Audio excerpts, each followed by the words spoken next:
મજામાં? હું મજામાં છું, તમે પણ મજામાં છો? તો આપણે આવી ગયા છીએ નવા બ્લોગ સાથે.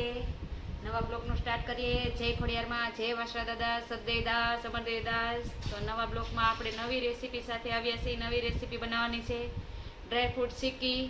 એ બજારમાં પણ મળે છે, પણ આપણે એવી ઘરે બનાવવાના છે. તો હાલો જઈએ આપણા કિચનમાં.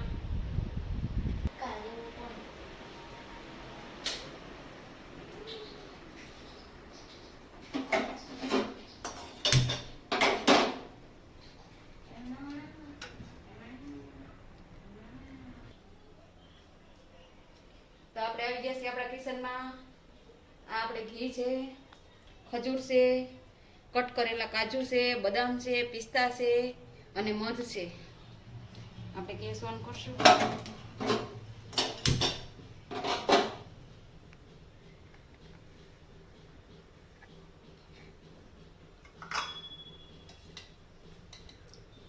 એક નાનો ચમચો ઘી લેશું.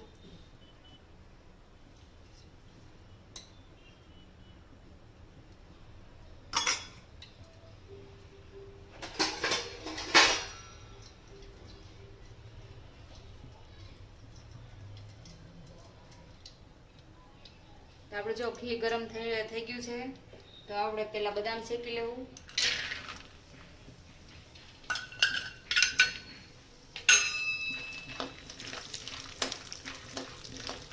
ફૂલ ગેસે નથી શેકવાની, ધીમા ધીમા ગેસે શેકવાની છે. આ રીતના આટલા ફૂલ્સ પડે એટલે ત્યાં સુધી જ બદામ શેકવાની.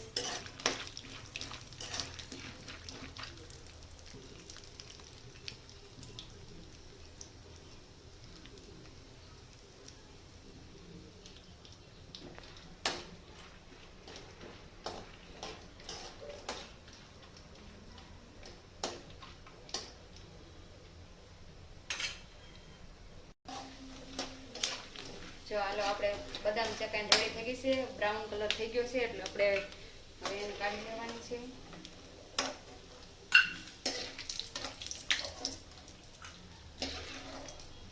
આ રીતના બ્રાઉન કલર થઈ જાય એટલે એને કાઢી લેવાની છે. બહુ રેવા નથી દેવાની, નકર ખાવ બળી જાય તો કડસો સ્વાદ આવે.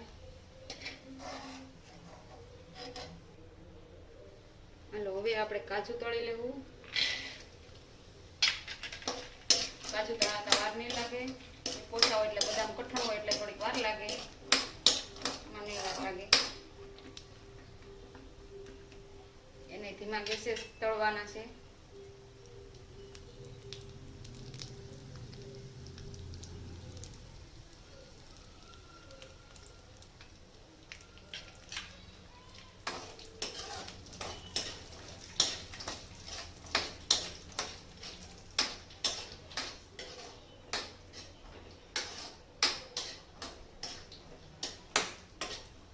પણ જો બ્રાઉન કલર થવા માંડ્યો છે, હવે આપણે એને પણ કાઢી લેવું.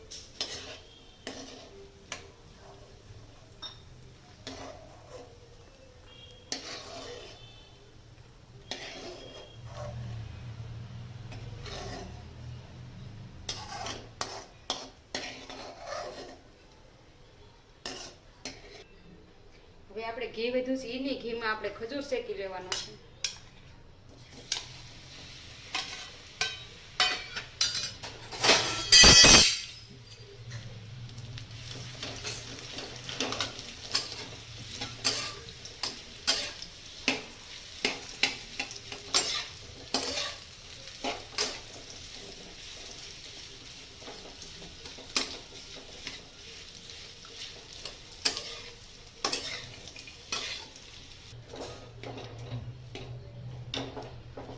આપણે ખજૂરો શેકાઈ જવા આવ્યો છે, કાઢી નાખો તો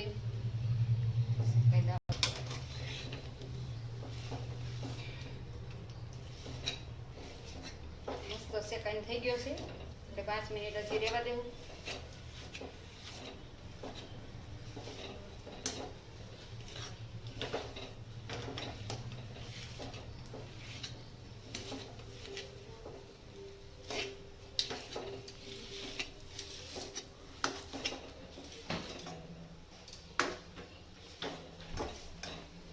ગેસ ધીમો કરી નાખશું. ડ્રાયફ્રૂટ નાખી દઈએ.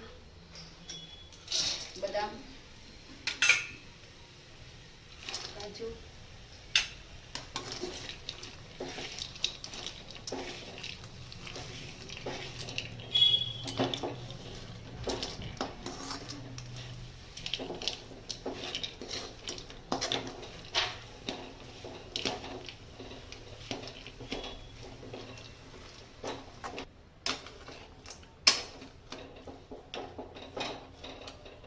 આ બધું મિક્સ થઈને રેડી થઈ ગયું છે. હવે આપણે મધ નાખશું.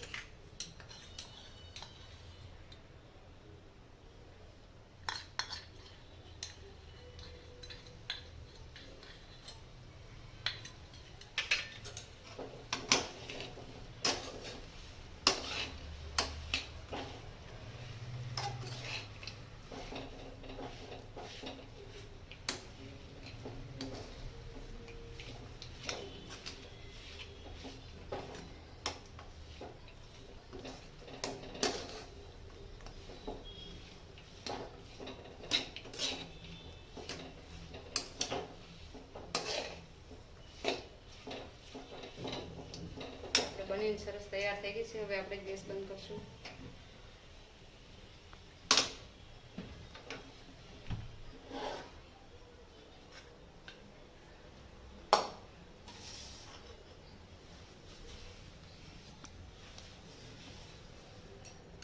જો હવે આપણે શેને ઢાળી દીધું છે આમાં. હવે આપણે ઉપરથી પિસ્તા નાખી દેવું.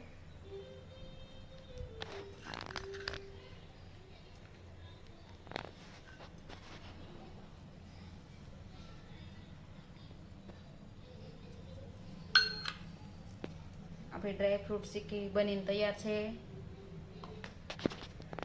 તો મારો વિડીયો સારો લાગે તો લાઈક શેર ને સબસ્ક્રાઈબ જરૂરથી કરજો. કોમેન્ટમાં કહેજો કાંઈ નવીન બનાવવાનું હોય તો આપણે એ પણ ટ્રાય કરશું. આવજો, મળીએ નવા બ્લોગ સાથે. મારી આ રેસીપી જરૂર ટ્રાય કરજો. બહુ મસ્ત બને છે. સેમ બાર જેવી જ બને છે. આવજો.